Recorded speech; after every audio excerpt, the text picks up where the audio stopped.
Halo Sobat Santuy, gimana nih kabarnya? Semoga sobat-sobat semua dalam keadaan yang sehat dan semoga rezekinya semakin diperlancar ya. Nah, untuk menemani para kaum rebaners, kali ini Mimin akan melanjutkan review film yang berjudul Tomb of Fallen Gods. Oke sob, tanpa berlama-lama, seperti biasa, sebelum nonton cari posisi paling enak, siapkan cemilan, longgarkan celana dalam, dan langsung saja gas oi.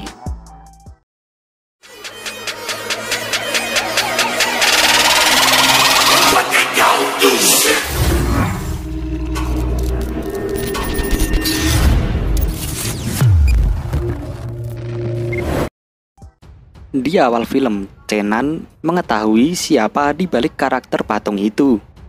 Suyu mengatakan jika peri Tandai memang orang yang tak tertandingi. Chenan masih belum percaya jika itu benar-benar Tandai Swan. Suyu lalu memarahi Chenan dikarenakan dilarang memanggil peri dengan namanya, karena itu tidak sopan. Chenan menanyakan, bukankah dia orang dari 10.000 tahun yang lalu? Mengapa orang-orang masih mengingatnya? Tanya Chenan. Suyu pun menjawab, jika peri Tandai datang ke kerajaan Dongsu ribuan tahun yang lalu, juga memberikan busur Howi. Sejak saat itu, orang-orang baru mengingatnya. Chenan mulai teringat masa lalunya, bahkan sedikit demi sedikit, selalu muncul di depan matanya. Ia mengatakan, jika 10 tahun telah berlalu, sekarang mereka berpisah antara peri dan manusia fana.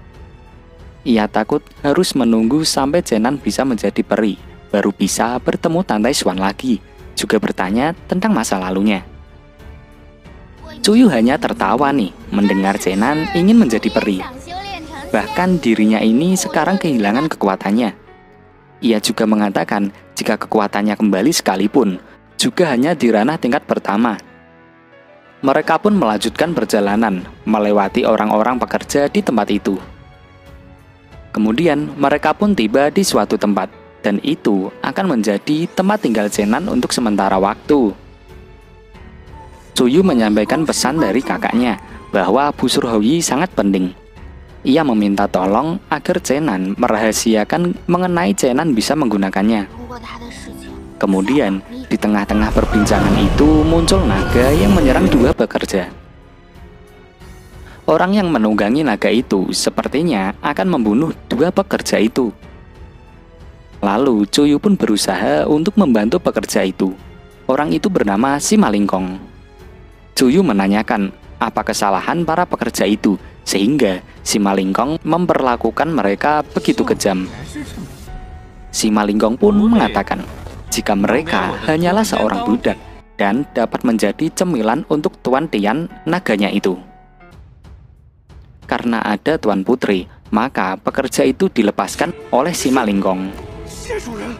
Lalu ia menanyakan siapa pria polos yang ada di sebelah Suyu. Hanya pria desa, juga berani hidup di bawah wanita istana, kata Simalingkong. Suyu langsung memeluk Chenan dan mengatakan jika Chenan lebih kuat dari Simalingkong.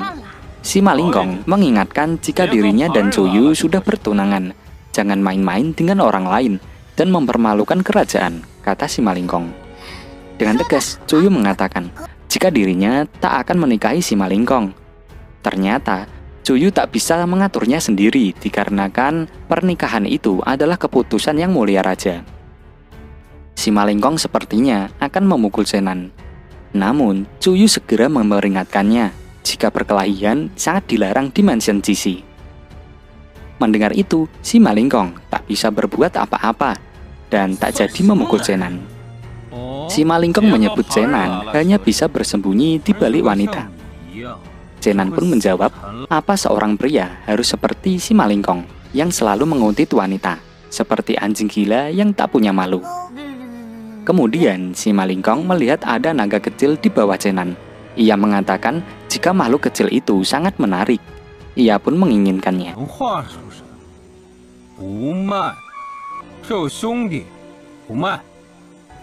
Namun Chenan mengatakan jika itu adalah saudaranya dan tidak untuk dijual. Simalingkong terus memaksa agar Chenan membukakan harga untuknya. Dan sekali lagi Chenan menegaskan bahwa itu tidak untuk dijual. Si Malingkong mencoba merayu Dongdong agar ia mau ikut dengannya. Namun Dongdong hanya terdiam. Si Malingkong yang kesal malah mencekiknya nih. Dongdong pun menggigit si Malingkong dan Dongdong dilemparkan si Malingkong.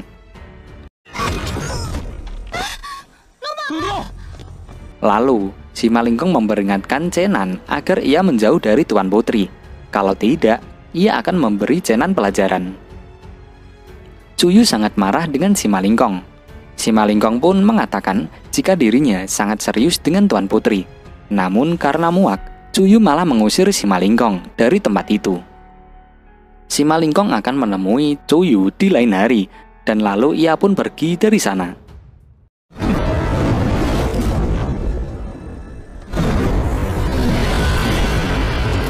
Melihat Dongdong yang kesakitan, Cuyu ingin membawanya kembali bersamanya dan menjaga Dongdong di kamarnya. Ia akan membawa Dongdong dalam beberapa hari lagi. Scene berpindah pada si Malingkong yang sepertinya lagi galau nih. Nampaknya ia sangat kecewa karena Cuyu lebih memilih Chenan dibandingkan dirinya. Jika ia menemukan kesempatan, pasti ia akan membunuh Chenan, lalu menjadikannya makanan untuk tuntian miliknya. Lalu ia meminta anggur kepada manajer Wei. Manajer Wei pun segera mengambil anggur untuk si Malingkong. Di luar ruangan, manajer Wei menyuruh prajuritnya mengambil anggur. Ia juga menanyakan apakah gandum dari tambang sudah dikirim. Prajurit mengatakan jika rombongannya sudah berangkat. Ia lalu menanyakan mengganti gandum dengan bekatul apa yang dimakan budak di pertambangan. Manajer Wei hanya mengatakan agar prajurit jangan khawatir, apalagi saat ini si Malingkong sedang kesal. Prajurit pun hanya bisa menuruti perintah manajer Wei. Namun tiba-tiba prajurit itu terjatuh. Di sisi lain, si Malingkong kesal karena manajer Wei tak kunjung kembali. Ia akan menghukumnya setelah ini. Namun ternyata di meja sudah ada anggur. Setelah ia meminumnya, ia malah memuntahkannya dan berkata jika anggurnya berbau seperti cuka. Saat ia duduk, kursinya malah hancur. Ia pun sangat kesal nih dan ingin tahu perbuatan siapakah itu. Di tempat tidur terlihat ada kaki, seperti kaki wanita nih. Namun saat dibuka, ternyata itu adalah manajer Wei yang telanjang. Ternyata ini adalah perbuatan si Chenan. Scene berpindah pada Dongdong yang sedang makan banyak ditemani oleh Cuyu. Cuyu tak menyangka jika Dongdong bisa sembuh secepat ini. Karena sudah malam, Dongdong disuruh untuk tidur terlebih dahulu. Sekilas, ia melihat boneka naga pink di atas tempat tidur Cuyu. Ia sangat terkesan dan menginginkannya. Namun Cuyu tidak memperbolehkannya, karena boneka itu adalah pemberian gurunya di waktu Cuyu masih kecil.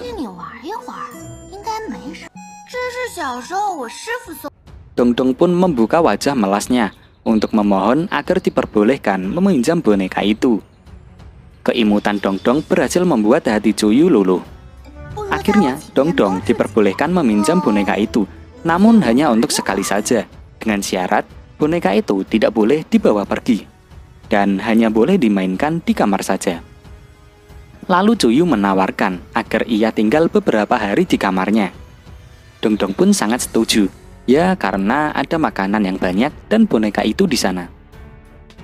Scene berpindah pada Chenan yang sepertinya sedang mencari keberadaan utama Istana Dongsu. Namun perpustakaan dijaga ketat, akan sulit jika masuk sendirian. Lalu tibalah Cuyu dan Cusiang yang mendatangi Chenan. Mereka bertujuan untuk memulihkan kekuatan Chenan. Cusiang berfokus pada sebuah peta di guci sebelah Chenan. Chenan mengatakan jika ia tak bisa tidur, lalu ia menggambar untuk mengisi kegabutannya. Cuyu yang melihatnya pun sangat terkejut melihat gambar Chenan.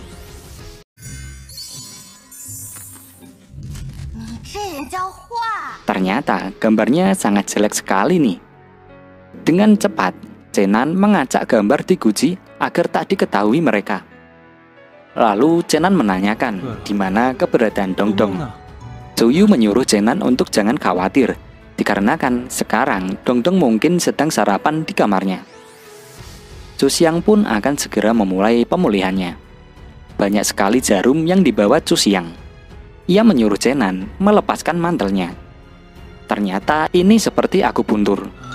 Zenan yang ditusuk jarum menahan rasa sakitnya karena ia tidak ingin kekuatannya terekspos. Chu Xiang menanyakan apakah Zenan merasakan kekuatan internal mengalir keluar dari dantian. Karena Zenan mengatakan tidak, maka Chu Xiang akan mengambil jarum yang lebih besar. Zenan yang melihatnya langsung ketakutan. Zenan pun mencoba mengalihkan perhatian Chu Xiang. Ia beralasan jika Tuan Putri yang belum menikah dan sendirian di dalam kamar bersama Zenan, ia takut jika itu kurang pantas. Zenan memilih untuk mengganti tabib saja. Chu Xiang menjelaskan jika dirinya dipilih sebagai wanita Sain dan memasuki ajaran Taois sejak kecil. Ia sudah lama kehilangan rasa cinta. Zenan pun mencari segala macam cara untuk bisa mengalihkan perhatian. Chu Xiang mengetahui jika Zenan ingin menghindar. Chu Xiang pun langsung menancapkan jarum super besarnya ke badan Zenan. Ya otomatis hal itu membuat Zenan sangat kesakitan.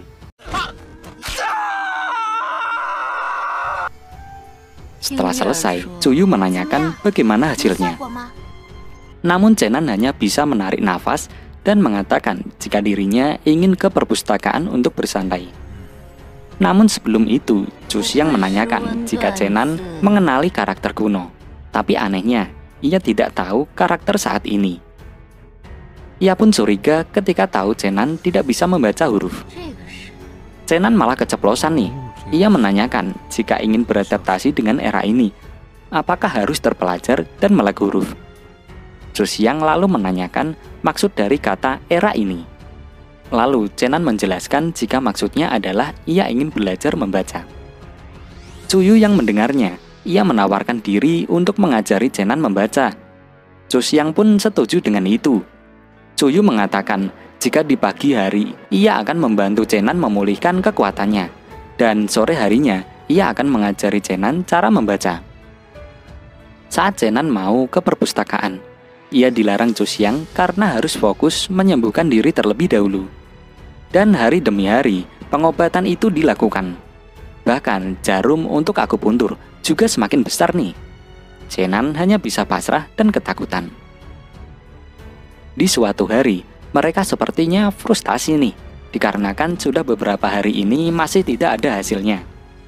Zenan mengatakan lebih baik melupakannya saja, karena menjadi manusia biasa juga tidak masalah. Namun Chu Xiang menjawab dengan tegas jika itu tidak bisa. Zenan menanyakan mengapa Chu Xiang sepertinya sangat khawatir dengan situasinya saat ini. Dan film pun bersambung.